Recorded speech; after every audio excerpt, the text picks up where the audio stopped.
The world of One Piece is completely full of mysteries, and something that makes the series so special is that we fans love to solve them, and that's exactly why today, the section of Solving One Piece Mysteries returns, a section that, as the name obviously indicates, I will dedicate myself to solve.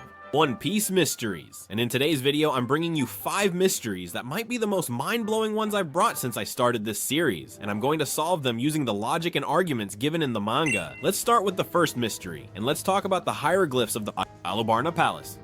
The Palace of Alabasta, in case anyone doesn't remember, is the palace we see in Alabasta, in the Alabasta arc. It is presented to us, the Palace of Alabasta, where the defeat of Crocodile by Luffy occurs, and where the Poneglyph is that Robin reads, indicating the location of the ancient weapon Pluton. And this palace is one of the most important buildings in the entire history of One Piece, but it has gone very unnoticed. Surely because it was introduced in the Alabasta arc, which is at the beginning of the series, when we are not yet thinking that the story will go so far, or that it will even be so intricate and complicated in some aspects. The thing is that this building is so important because as far as we know, it is the oldest building, the oldest construction in general that we have in One Piece, since it dates back more than 4,000 years, meaning long before the Void Century, but much earlier. Just bear in mind that Zunisha is over 1,000 years old, and the palace is more than 4,000. I mean, that palace has been around for an incredible amount of time. I know many people were unaware of this fact, so just by mentioning it, I think you'll be alert to say, okay, what do they have to tell us here? Another important thing to highlight about this palace is that it is the residence of King Nefertari Cobra and the entire family. In other words, the entire Nefertari family has lived in that palace for a very long time. In fact, a detail that I find super interesting about the palace itself is that it even precedes the founding of the Kingdom of Alabasta. That is, the Kingdom of Alabasta did not exist when the Alabasta Palace was built. First, the Alabasta Palace was built, and then the Kingdom of Alabasta. That is to say, first there was the palace, and then other things were formed around it, creating the Kingdom of Alabasta. But let's get to the most important point, which is that I'm going to tell you why I'm talking about this Alabasta Palace as one of the mysteries of One Piece, and one of the most important mysteries to solve. And we are going to the part of the underground ruins of the palace. And here I start to see things that are very interesting. Under the palace, we obviously have that Poneglyph that marked the location of Pluton, which is obviously very important and something we have to take into account. But we are not going to talk about that Poneglyph, as it is an external thing and could have been transported there. You'll tell me how they put it there and how they brought it. I don't know, maybe Kuma's fruit. We could go into another mystery because of that if you want, but the Poneglyph is probably more modern than the palace and surely isn't the most important part of it. So imagine what I'm gonna tell you. The thing is, when we're in the palace ruins, both in the anime and in the manga, though it's obviously much clearer in the manga, we start to see some hieroglyphs marked on the wall. Obviously, this kingdom refers to Egypt, where we know there are a lot of hieroglyphs that many have not yet been deciphered and that tell stories from many years ago, so it's obvious that these refer to the same ones. The thing is, do you think these hieroglyphs don't refer to anything? Well, no, obviously they must refer to something. The question is, what? Several years ago I realized this. Several years ago I started looking at those hieroglyphs and started to see what they might mean. The thing is, obviously there are a lot and they're very interpretive like hieroglyphs always are, meaning they don't spell out in letters what you need to understand. It doesn't give you symbols, and from there, you figure it out. So I imagine that on the screen I am showing you some image of the hieroglyphs right now for you to keep in mind. And that you can even decipher something in the comments if you say this might mean this or something else might mean that. In fact, something curious is that you can see several boats and people seemingly fleeing in canoes or boats and such, and this perhaps could be related to the flood. I mean, the flooding of the world. We already know that the world has been flooding over time and such, and we don't know how long ago this started. So hey, perhaps it would be interesting if that were also carved there, narrating the flood a little. The truth is, it would be amazing, but of course we're at a point where we don't know what everything means, and obviously, although the video is about solving mysteries, I'm not going to try to solve what each of the hieroglyphs' hair means, because there are a ton, and as I said, they are very interpretative, so it would literally be a waste of time. But we can get interesting things from this, and we have to find out why the palace is over 4,000 years old. What is it doing there? What is in those hieroglyphs on the wall? Why? What are they placed there for? How long have they been there? Were they made with the palace before or after? What implication will this have in One Piece? And it seems to me that something absolutely key comes into play here that we've seen in the Elbaf arc, and that is that in the Elbaf arc, we've been shown 3 worlds. We have been shown the world that we are going to see now at the end of One Piece as that supposed final war that we are supposed to witness. We have been shown the second world, which is probably something like 800 years ago, the Void Century. And we have also been told about something that is the first world, which is something like the foundation that then, well, led to the Void Century and such. But it is the origin of everything, and I think the key is here. I believe that first world is probably something very close to those 4,000 or 5,000 years ago. I know at first you might think that those dates are quite distant. From here 800 years ago, and from 800 years to 4,000 or 5,000, there is a very large difference. Maybe it's not exactly like that, but I think it's pretty close. I think it's the closest option we have regarding this. So, I think that from this first world, we can already start to see that there were many more things than we can imagine. Many more things before those 800 years. Perhaps, and surely much more technology. Perhaps what Oda included from 4,000 or 5,000 years ago was not random, and he already included it thinking about that famous ending of One Piece that he has planned from the very beginning, and this would be one of the great proofs. I think it makes perfect sense. But of course, from this first world, initially, we are not told about Alabasta. We are not told about the palace, and I don't know if we can get anything more. What seems completely clear to me is that if we have already seen this first world, and we have seen this from 4,000 or 5,000 years ago, we now have two pieces in this giant puzzle that already tell us there is history back there. That is, there is history, there are things to tell, and there are things that are depicted within the manga to reveal things from even, as I say, 4,000 or 5,000 years ago. I think one thing that is quite evident that will happen, or has already happened and will be revealed to us later, is that there will be more elements from 4,000 or 5,000 years ago. And it's true that we don't have many arcs left for the future, but it is certain that the arcs we have left seem interesting. We have more things from Elbaf, which we'll see if they tell us something. Maybe Mary Joy's, you know, that I think we could go to the moon or return to the Sky Islands at some point where they can indeed tell us things from a long time ago, and I think it would be a good point to start connecting dots from 4,000 or 5,000 years ago. It could even be that these dates also belong to certain things we have already seen in the work, but we have no idea because they haven't been told to us. And there are several elements throughout the plot that we do not know exactly where they come from, how old they are, nor have they been mentioned. It's not that they seem very important, but we know perfectly well how One Piece, a random house could appear somewhere. We don't pay attention, and they tell us that this house has been there for 5,000 years, and that the current city was built around it, and that would already make it important. So do you understand what I mean? But beyond this, I think we can draw something quite clear, even referencing the hieroglyphs. And with that mural from Elbaf, which already tells us things from a long time ago, from 800 years ago, and even further back, that palace in Alabasta probably tells us about events that happened shortly after or shortly before its construction, meaning in a pretty close period. So yes, we can conclude that this first world, second world, and third world have many similarities and that it seems like some kind of cycle. We can probably, by relating this cycle with the hieroglyphs and something that will be told to us later, uncover part of the story that Oda wants to tell us. In a subtle way, obviously, but I think several symbols that appear there can be interpretive, and we already know a bit where to direct them. We're not so lost. We're not thinking it could be option A, option B, option D, option E, or whatever. No, here we can understand that if everything is in a kind of cycle, we can figure out where things are headed, whether they go to the left, to the right, and roughly orient ourselves. So is this Alabasta Palace very important? Obviously yes. Are these hieroglyphics important as well? Well, 99% yes. I don't think Oda painted each one of those just because. And the key question of this mystery is it there just for the sake of it, or are we going to see more things? Well, I think the Elbaf arc has already given us the answer, and I believe it's going to go much further. So this palace is put here as proof of, hey, I've had this planned from the beginning. This land, this country, Alabasta, and Alabasta are going to be very important. Don't forget about it.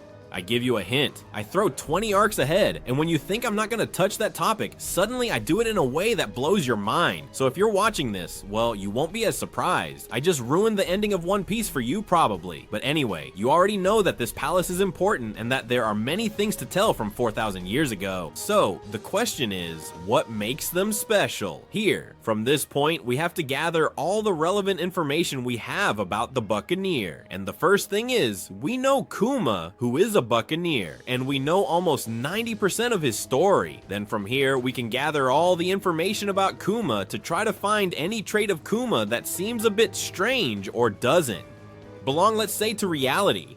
The first thing we know is that obviously they are very strong and all that stuff, okay? We have that clear, but I don't think the specialty or what makes this race different is that they are stronger. Honestly, it just doesn't quite fit for me.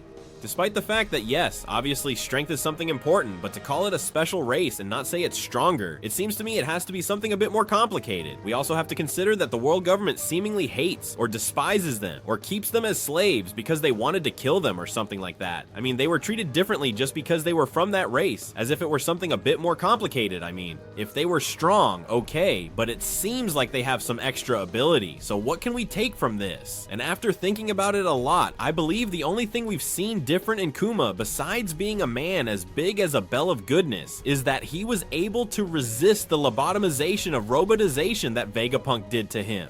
And we know that Kuma gave his whole being 100% to protect Bonnie and became a pacifist, a soulless robot, and so on and so forth. But later we saw that this Kuma was able to have enough will to go to where Bonnie was, hit Saturn, and do what he had to do. So from here we can derive something important, and it is that in this strike against Saturn, we see that he has Haki, and Haki is nothing more than the representation of the user's own will. So this is something that shouldn't be. Let me explain. If Vegapunk left no remnant of Kuma's will in that being, and now Kuma is capable of emerging, and especially has the will with Haki, and they are trying to tell us that Kuma somehow is still alive in that. So why has he been able to resist that robotization that he has never been able to resist before? Because he wasn't playing a role. In fact, let's remember that in the Marineford War, he attacked Ivankov. This was obviously because he was robotized and lobotomized. So this character, why was he able to do that with Bonnie? Well, for me, the answer is simple, in quotes, even if it's a bit far-fetched. And it's that the Buccaneers, they have two souls, and where I'm going with this, I will relate it to the next mystery, which I think you'll understand better then. But it makes a lot of sense, because if we think of Kuma as an entity with two souls, things start to make sense for us. We would perfectly understand why he was able to hit Saturn. If you think of Kuma as an entity that has two souls, let's say the robotization would have been able to consume the part of the original Kuma's soul, part 1, soul 1, so to speak, and would have been able to consume it. This would make Kuma robotized, and that he himself did not know that he had a second soul, since it is a characteristic that the Buccaneers surely had. But due to the extermination imposed on them by the world government, that thing was probably lost in their own knowledge. And if that is obviously not transmitted from generation to generation, then there is no way to know if it is real or not. And being a race that is somewhat erased from history and that no one knows anything about, well, we wouldn't have information. But when Kuma needed to protect Bonnie, he was able to awaken that second soul, something like an animal instinct, an instinct that is directly in the blood of the Buccaneer race, to live and have that active awareness. And this would allow him to go rescue Bonnie, activate the Haki, and be able to hit Saturn. Because even if it had Soul 1, Kuma's soul, the original, robotized, he had Soul 2 left, which is still the same Kuma, but with a different soul, and this obviously has not been touched by Vegapunk, since Vegapunk, not having knowledge of this, because he did not know the race well enough, was able to lobotomize Kuma, but in Soul 1, which is normal for everyone, in all people, and then would make this soul come to light. Some might think this doesn't make much sense, but think about it. What feature could make this race special if it's not something physical? I mean, physically, they're like normal humans, a bit darker skinned, with longer hair, a bit stronger, and that would make them special. No, it seems it has to be something a bit different. They fixed on the fishmen, you immediately identify that it is a fishman, and you know what abilities they have. A giant, you immediately identify what abilities they have. A mink, you immediately know what race it is, and what abilities they have. On the other hand, with a Buccaneer, it is something that is a bit more challenging, so I think it has to be something a bit different. So for me, I see quite logically and quite obviously that this is the case, that the Buccaneers, the secret they have, for which they are so special, is that they have two souls. But let's move on to the third mystery, because here you will understand much better what I mean by the other thing, and it is another argument that I will use as a mystery, because it's a 2-for-1. And in the third mystery, we are going to talk about another character who probably also belongs to the Buccaneer race, and this is something you have heard many times, and it is Marshall D. Teach. And it is that Marshall D. Teach is a character that fits perfectly with what seems to be the Buccaneer race. A person with dark skin, dark curly hair, even somewhat long, although I don't know if they could cut it, I imagine they can, with a body. large, robust, and seemingly very interested in ancient history as well, since Oda even said in an SBS that if Teach, if he had a profession in the normal world, he would be an archaeologist. And indeed, there are several comments throughout the story about Teach's body that seem a bit interesting and could relate to this. And one of them is Marco, who was his doctor, because he was the doctor of Whitebeard's crew, to which Blackbeard belonged for a long time before brutally betraying them, said the following. And it's that he said Blackbeard had a special body so that, to say it. And indeed, he used the word special. He didn't know how to define what was happening in Kurohige's body, but he knew it was a different body, not like all his companions they had been examining. So this Kurohige, since he probably belongs to a different race, it would make perfect sense for him to be one of the buccaneer. And despite Marco being a very intelligent person and having knowledge even of races like the Lunarian, which already rules out Kurohige being the Lunarian race, because if not, Marco would have known. This makes us think he belongs to a race that is a bit common and that even Marco does not know. And considering we mentioned that the buccaneers seem to have excessive strength, it makes sense that their body is a bit different, that they have features, that they have larger organs, more small in other places, that their anatomy is a little different, and that makes them, well, special, so to speak. So of course, when Marco saw Kurohige and didn't know what race he was because he seemed like a normal human, just with a different body, he said he had a body special, making him belong to the buccaneer race. Now, with Teach's body's mystery half solved, we have to move on to another curious phrase, and that is when we see Saturn mention, when he meets Katarina Devon and Vasco Shot, that Teach has a special lineage. And this is very important because, of course, if you think about what I said earlier, that the buccaneers have two souls, it makes sense that Kurohige has been able to eat two fruits, right? I mean, if he had those two souls, then it makes sense that each soul could harbor a fruit, and this also makes the buccaneers so powerful because perhaps in the past there were many who were capable of consuming two fruits. The thing is, since that race was erased from history, people didn't know, and as we have seen, the Gorosei are so clueless that they didn't even know that the Gomu Gomu wasn't the Gomu Gomu, but rather the fruit of Nika, even though Luffy goes around shouting Gomu Gomu everywhere, and they didn't know that he had the Gomu Gomu, so it makes sense that no one found out. In fact, the Gorosei were not present at Marineford, and we didn't see their reaction upon seeing that Kurohige had two fruits. But the thing is that Saturn speaks of a special lineage, something even a bit different from what Kuma might be. So here's another addition to this theory, and it is that having complemented everything we have said about the buccaneer race, about the two souls, with the justification of Kurohige with two fruits, this goes a bit into future theory and solves the matter of Teach's lineage for me. And it is that Teach knows the entire history of the buccaneers, knows all that. That is why he could consume two fruits. That is why he put the blanket on and ate it, simply to create mystery. And the only thing he probably did was carry a fruit or something like that, eat it from inside, and that's it, simply to create mystery. So no one knows exactly how he did it. And this would explain why he was so determined to do it, because he already knew there were people who had done it and had not had. No problem at all due to his race. And above all, if we think of Teach as a person with a special lineage, we might think that instead of having two souls, he has three, which would make him of special lineage and especially would allow him to consume a third fruit in the future, making him a complete buccaneer. Definitive. Imagine that Kurohige reveals to us that he is from the buccaneer race, that the buccaneers can consume two fruits, that he is on a completely different level, and when we think he has two, we suddenly see him pull out a third, and he tells us that he is from a special lineage, or that he is a special case, and instead of having two souls, he has three. This would explain the personality changes he has, because he would have three different souls, but he would even be able to consume a third fruit because of this. And this for me makes a lot of sense, because you justify Kuma, you justify the buccaneer race, you justify the fruit, you justify Teach, you justify everything just with the topic of the implementation of souls with a race. Different. And for me, it fits a lot. I mean, I consider this third mystery closed, and well, let me know in the comments what you think, but let's move on to the fourth. Let's move on to the fourth mystery, and we're going to something that's a bit crazy. We're going with a touch of madness, and we're heading to the Reverse Mountain, and it's in the first moment of the series. When we leave Logtown and head towards the Reverse Mountain, we see that the Mugiwara crew climb the Reverse Mountain, and pay attention, because in the manga, you can see that there are structures like some arches of stone with some marked symbols and something curious. And you say, wait a minute, what is this? What does it mean? What is this doing here? And as I said, you see these stone arches with some symbols that no matter how much I tried to analyze them, honestly, I haven't found any meaning because they are not completely visible from the... Alright, or maybe they cannot be interpreted, but anyway, they remind me of other engravings and other things we have seen throughout the series, meaning they probably come from the same source. But here the important thing is who made this, when they did it, how they did it. I mean, this is extremely important because of course we have seen that the Reverse Mountain is something that that normally when people cross it, it's a one-way trip, and to return, well, they have to manage it differently, which for now does not know. But the reverse mountain has those lanes that go in only one direction. So who built that, and how did they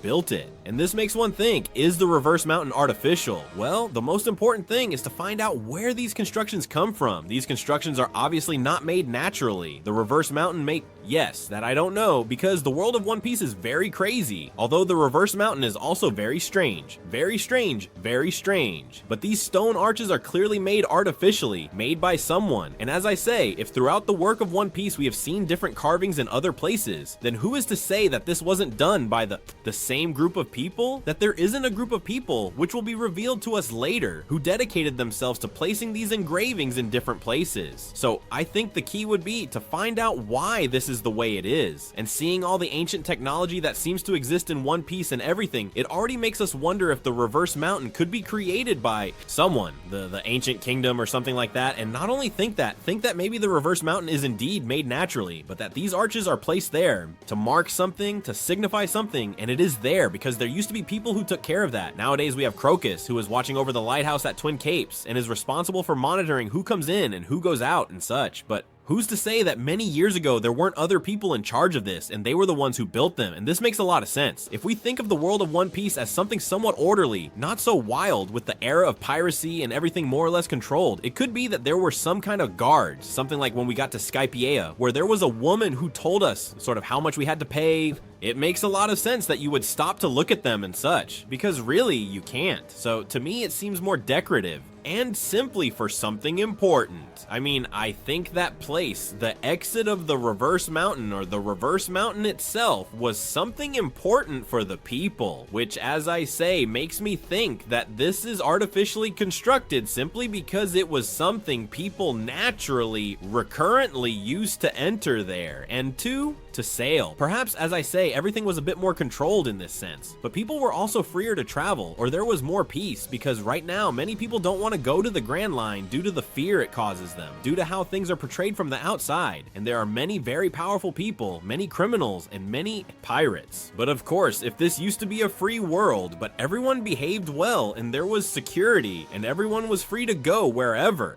I would like to without fear, and only with the desire to enjoy, then it makes sense that they had that controlled entrance to justify who enters, who leaves, and that they also had it a bit decorated, just for pure decoration, so the entrance isn't so shabby. It's like, welcome to the Grand Line. So I honestly wouldn't pay much attention to these arcs as such, but I think they will indeed be part of the world building Oda wants to convey to us. The world of One Piece from so many years ago, just like we talked about the 5,000 years of the Uvarma. Well, who tells you that this is not 5,000 years old and belongs to that first world of One Piece we've talked about, which was mentioned in the text of Elbaf, and for me it makes a lot of sense beyond 800 years ago. That first world of One Piece probably has a lot of things, and Reverse Mountain, which is surely one of the things that hasn't been able to sink over time, well, these structures remain and are part of all that. In short, these arcs are very important for what Oda will want to tell us, but they won't be anything totally key and defining, in my opinion. But hey, if you think differently, let me know in the comments. Now let's move on to the fifth and final mystery. And now let's talk about something that was mentioned to us on the island of Jaya. And the island of Jaya, besides being an arc that I like quite a bit together with Skypiea, I hope you all like Skypiea or you won't be in the know. There we have the character Bellamy, who talks about different things and has some rather curious dialogues. And we see that he mentions three things. He mentions the One Piece, he mentions the Sky Island, and he mentions the Emerald Island, referring to these as things that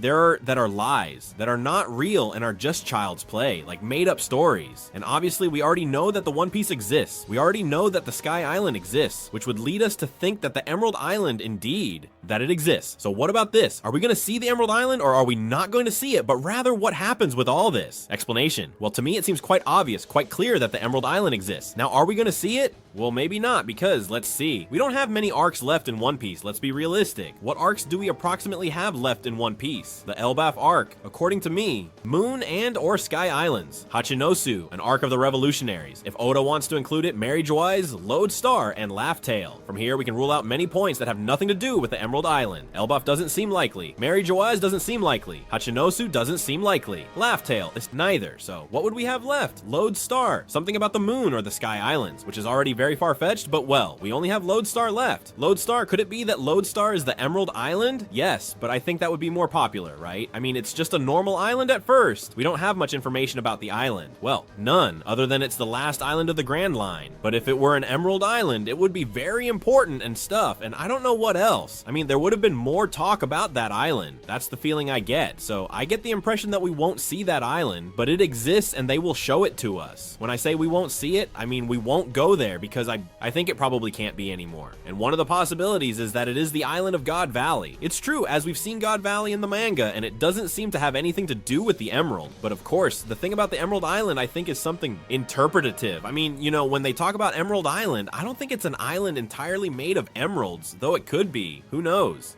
And I don't know, but my interpretation is that it's an island that has some emerald tone, some green tone, or something that makes it seem like it's emerald. So until I see more things about God Valley, which Oda at the moment seems like he doesn't want to show, maybe for a reason, maybe because something that's in their mind, I don't rule out that God Valley is Emerald Island, and that when they talk about it, they'll give it the tone of Emerald Island, and that is super important, and for something they tell us later, and that this is Emerald Island, or maybe what happened to the island ended up being called the Emerald Island because from afar it looked green like an emerald, I don't know. So the interpretation here is very key, and we shouldn't be thinking that it's an island made of emeralds, so God Valley being an Emerald Island, well, it could be.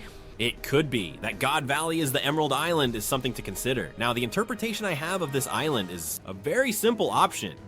Really? What I'm gonna say is very simple, and I think it's quite likely, and that, well, this might indeed open the door for us to see it, although I wouldn't exactly understand when. And it is basically that it is a completely ice island at the pole, north, or at the South Pole. I don't remember which one was colder, and you know who else didn't remember? Buggy and Shanks. And we see Buggy and Shanks arguing about which pole is colder, to which Rayleigh decides to punch each of them to end the argument. But the important thing about this is that it is empirically shown in the manga that the North Pole and South Pole exist. That is something completely obvious and completely concrete. I mean, they say it and it exists. Okay, so having the existence of these things, to me, it makes sense for it to be an ice island. And someone's going to say, okay, but what does an ice island have to do with Emerald Island? They're confusing ice with emeralds.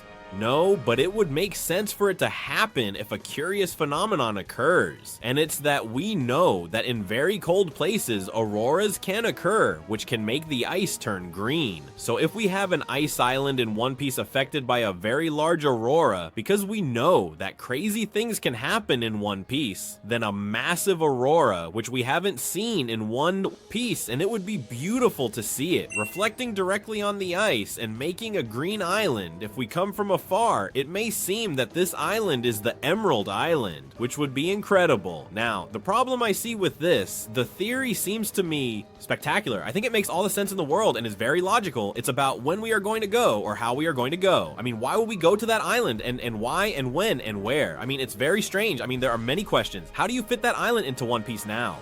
Myself? We are in Elbaf. We have to go to the other islands I told you about. How do we get to the North Pole, the South Pole, to that island? And why do we go? And how do we end up there? Sounds more like a movie, right? Maybe they'll make a movie. One Piece, Emerald Island. It could be. I mean, it could be. So the question is, will Oda show it in the manga? Man, I think so. In the manga? Yes. Now, that we go with the Mugiwara crew, that's more complicated. And now we have to see how they show it to us. Because if it's not God Valley, how are they going to show it? We've already had a flashback of Roger, more or less. I don't know if we'll get Roger's complete journey 100%. I don't know what other characters can be shown to us who have gone to those islands. And we don't have many pirates left. Maybe Zebek. And the most key thing about Zebek is God Valley. It seems... I don't know if it will be Scopper Gaben who went alone, the man with the scar. If it is not Scopper Gaben with the road Poneglyph that tells us he lives on Emerald Island, what?